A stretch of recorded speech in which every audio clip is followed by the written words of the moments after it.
Why on earth would anyone believe in the resurrection of Jesus? We're here in Cambridge at Tyndale House to speak to two guys who spend their lives studying the accuracy of the Bible to find out. What is the resurrection about? Did it really happen?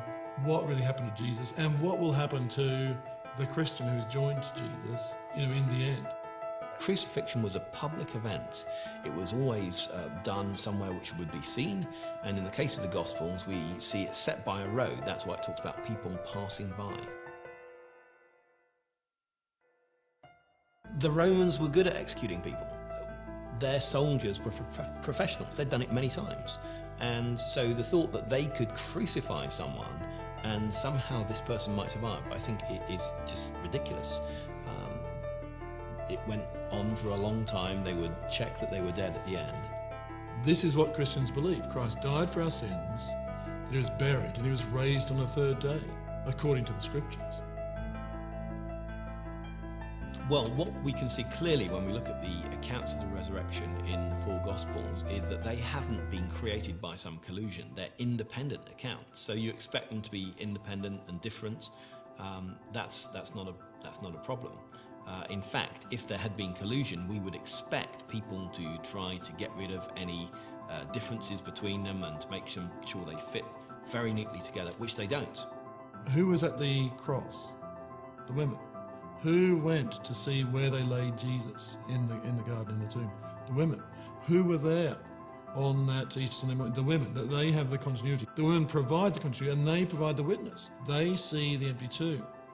And Mary Magdalene does meet the risen Jesus. So this is a very unusual in the ancient world, that something so important will be witnessed only by women. Initially, of course, the disciples meet Jesus, the risen Jesus again later, and their witness is absolutely fundamental. But initially, it's the women, and that's absolutely abnormal. It would never be invented like this. So it's very important and countercultural, and not at all the sort of thing you would add in if you were kind of inventing stories about resurrections.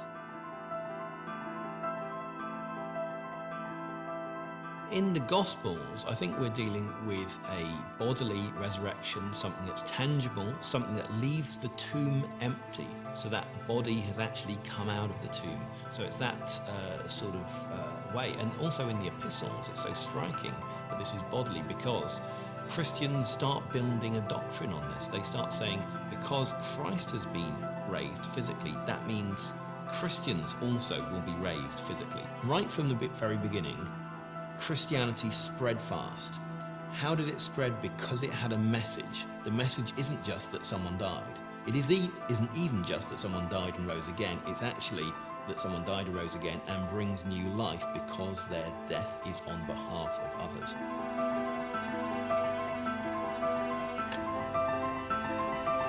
So that's Easter, and now is a great time of year to be speaking to a Christian friend, going along to a church service, or even doing a course, something like Christianity Explored.